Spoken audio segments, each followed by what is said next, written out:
When you start playing Battlefield 1, or any Battlefield game for that matter, and are developing your skills, you tend to look for the super guns that you think will make you a more effective player.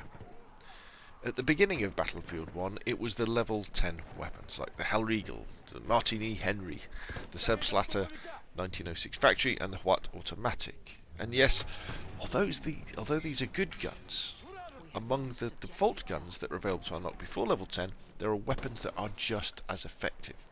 The MP18 Trench, the SMLE Carbine, more of that later, the MG15 Suppressive, and the M1907 Factory.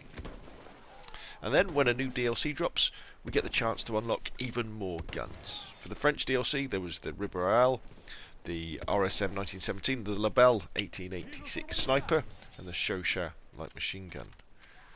And let's not forget the the 2017 Spring Patch weapons, where we had the Hellriegel Defensive, the Scalespeeder Optical, another version of the What, and the Martini Henry Sniper. Again, although some of these are good weapons, there are more than their equivalent in the base weapons. So now you're probably thinking, Rob, if you're saying that these unlockable guns aren't significantly better than the base weapons, why should I bother trying?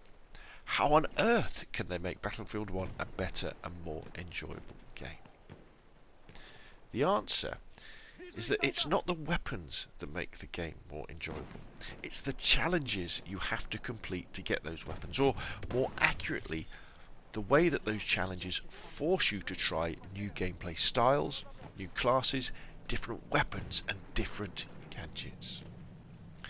Through attempting to unlock the DLC weapons and the Spring Patch weapons, you'll discover styles of play, weapons to use, and gadgets that you would have never bothered to try unless you were forced to.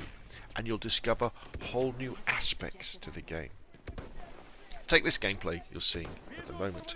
I'm attempting to unlock one of the Russian DLC scout rifles. I can't remember which one.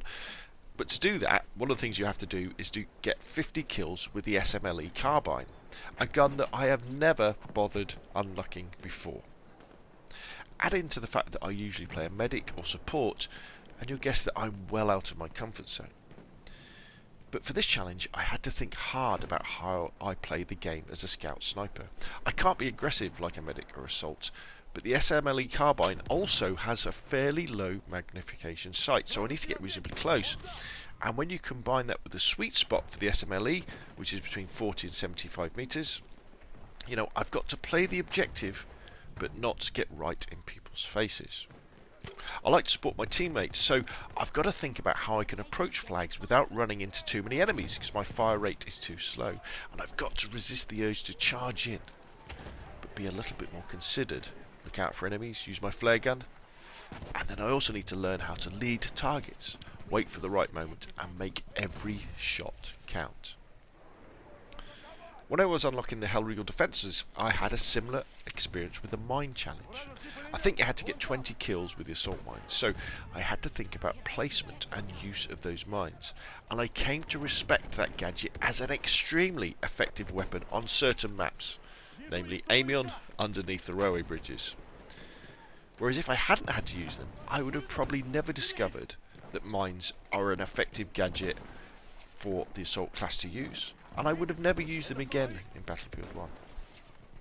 Now, I'm not saying that you've got to unlock all the DLC weapons and the patch weapons. You might not have the time, and some of the challenges are a real grind, but pick at least one from each class and have a go.